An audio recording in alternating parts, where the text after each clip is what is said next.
We're going to be talking to Hairbrained Schemes about BattleTech, also about their game Necropolis. I'm joined by Jordan Weisman. How you doing, Jordan? I'm well, thanks for having me. You are as Evan put it to me, the father of BattleTech. And you guys have been doing a lot of Kickstarter updates. You kind of, since the Kickstarter, you've been, not broadcasting everything, but you've been showing the progress. So can you tell me just a little bit about what you guys have been working on? Yeah, well, I think that's one of the things that we feel really strongly about when we ask our fans to help us create a game is to make them very included in the creation of the game. So that's why all those updates. And where we are is really exciting. We, after many years of making games, kind of got burned out on the giant design docs and the lengthy debates about features and mechanics, and instead have moved to, at Hairbrained Schemes, a really rapid prototyping kind of methodology for developing. So pretty much after the close of the Kickstarter, we dove into the combat sim and have been building prototypes ever since. We got to where we think is a really fun game, and then we commenced on the phase we're in now, which is a combat vertical slice. The interesting thing about BattleTech is that this is really kind of two games nestled within each other.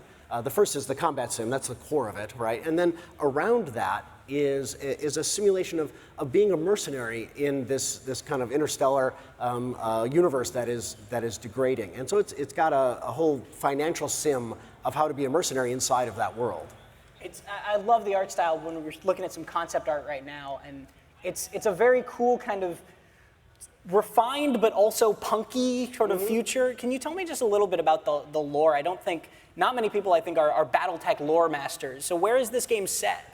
Well, yeah, I mean, there's 30 years of lore, and we wouldn't ask everybody to brush up on all of that before playing the game.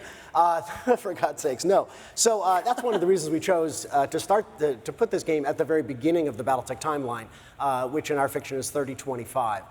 It's an era where you've had these giant interstellar noble houses battling with each other to claim the throne of a star league that for a short period of time had united them. They're exhausted from this fight and are turning to mercenaries to help kind of carry their banners forward, and that's where you get involved. The structure of the campaign is an open-ended one. So it's very heavily based on the reputation you build as a player, because each of these noble houses, you have to kind of negotiate with each of them and all of the minor players that exist underneath them. And so you negotiate with each of them and figure out kind of how your reputation is going to go.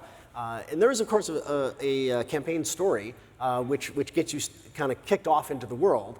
But then, based upon the choices you make, you can stick with that story and take it to conclusion, or kind of veer off and go off into your own story within the world. Well, like I said earlier, I'm just excited for more mech games. I'm a huge fan of that. Let's talk about your other game, though.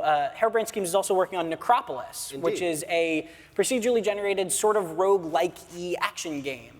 Yeah, indeed, it is very roguelike in that we love everything from not knowing what potion you're drinking to not knowing where the dungeon is laid out the next time you play.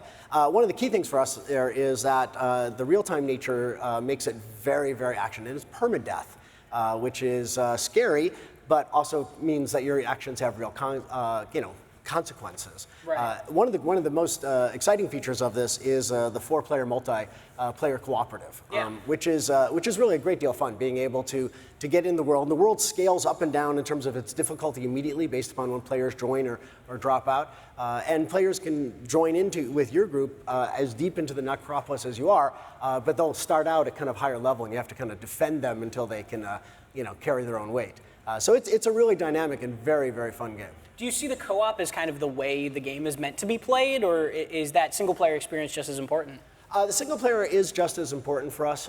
We definitely see people trying to do speed runs through this and challenging themselves to find all the nooks and crannies, which are of course different in every playthrough. But I think co-op is one of the things anytime you can introduce other players into a game, that's just a lot of fun, right? Because there's nothing more entertaining than your friends. And so while we really focused very heavily to make sure the single player game was great, making it great in co-op was a very large objective of ours.